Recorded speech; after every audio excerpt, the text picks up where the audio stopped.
I am on what is possibly the most famous hill in musical film history. Okay, we're going to head up here. You won't recognise it now, but there are two forests either side. Okay, so if that's a clue, let's see what else I can tell you. I am in Bavaria, Germany, and we can hear the sound of crickets, but we should be hearing the sound of something else. I wonder if anybody knows what. I'll give you another clue.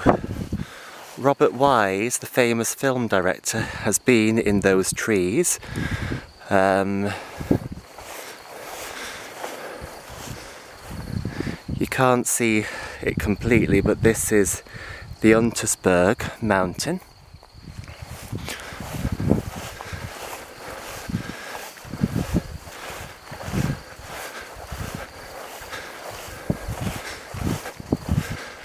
And a certain actress called Julie Andrews filmed a very, very, very famous scene here. And we are getting closer and closer to the legendary view, which is coming on your screen now. So,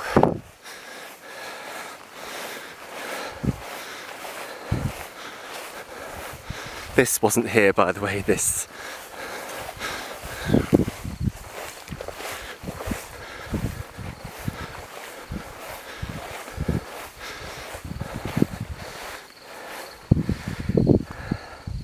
Look familiar?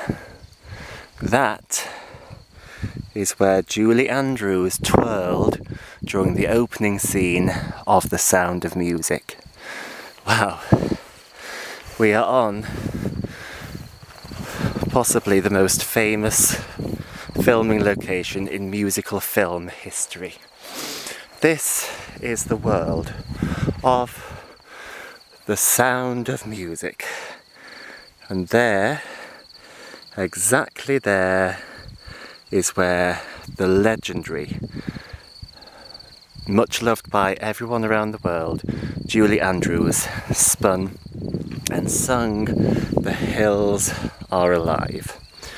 So yeah, we are on, like I said, what is, I mean, when you think about how popular that film is, it's world famous. It isn't just popular in a few countries, it's popular in many countries around the world. England, Wales, Scotland, Ireland, New Zealand, Australia, America, Canada, Toronto, China and Japan, it's, Spain, Italy, France, the list goes on and on and on.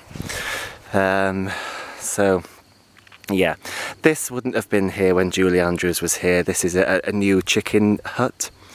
And like I said, this wouldn't have been here at all. This is a ski lift, because the land is owned by a lovely guy called Alexander Huber, who is quite a famous mountain climber here in Germany.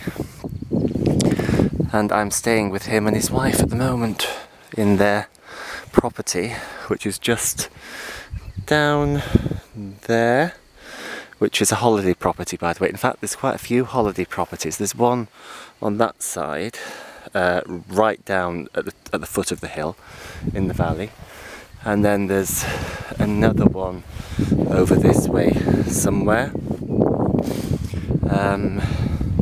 But yeah, this is this is Sound of Music land. This is, I mean, there will be people watching this hill now on their TV screens, maybe even at the local cinema, or at a sing-along Sound of Music. So I'm stood on, such a famous hill. It's difficult to sort of fathom really how famous this hill is.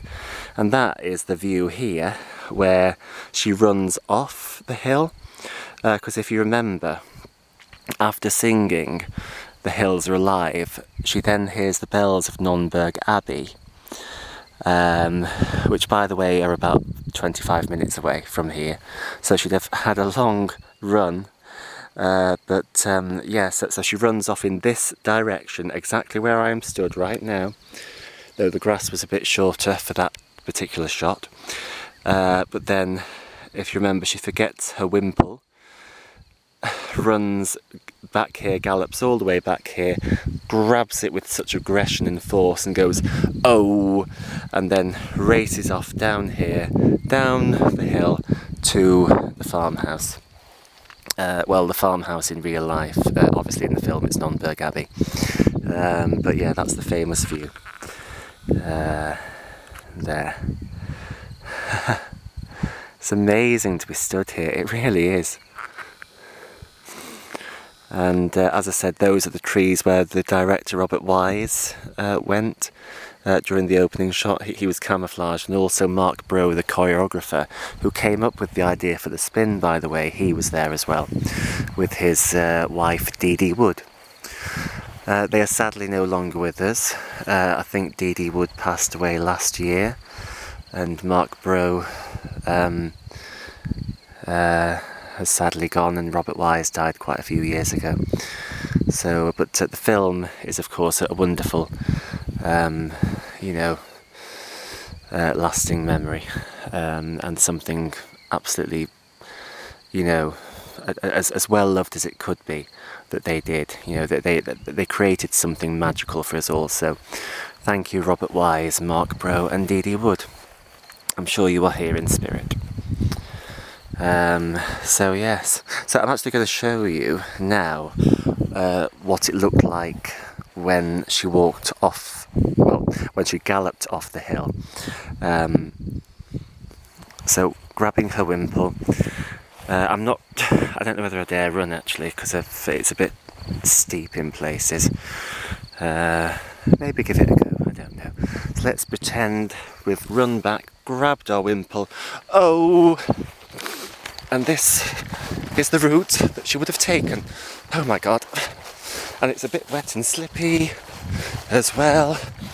But yeah, this is the route that she would have taken. It's going to be very shaky, this. And I might slip and fall and totally regret this. But this is steep, seriously. Full admiration for Julie Andrews for doing this. But yeah, this is where she would have ended up after that famous scene where she runs off the hill. So as I said, it goes down here to a barn and a farmhouse.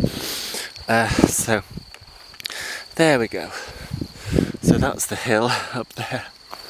And yeah, quite a few Sound of Music fans do come here, but very few of them get permission. I did get permission because, like I said, I'm staying with the landowner. So if you do want to come here, I would recommend getting permission. Make sure you get permission.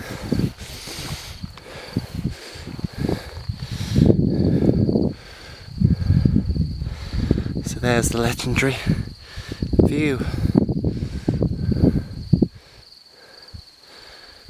And a couple of other Sound of Music cast members have been here. So Charmian Carr, who played Liesl, she came here for the 40th anniversary DVD 20 years ago. Nicholas Hammond was here 10 years ago, he played Friedrich. Diane Sawyer was here 10 years ago. She wasn't in the Sound of Music, but she filmed a special here. And Sue Perkins has been here as well.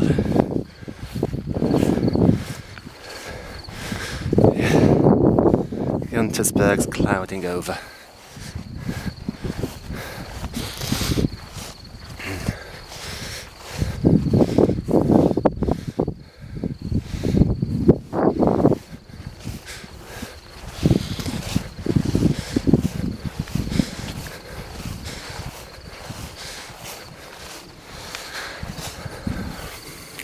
This here is actually the view that Julie Andrews would have had when the helicopter was flying in. Look, that's the view for the spin. So she started at those trees there, walked all the way, so she started there when the helicopter's flying in, and by the time it's reached the meadow, she spins there. The hills are alive! So yeah, how magical is this location? And the grass is super long as well. Look at that. Picture postcard perfect.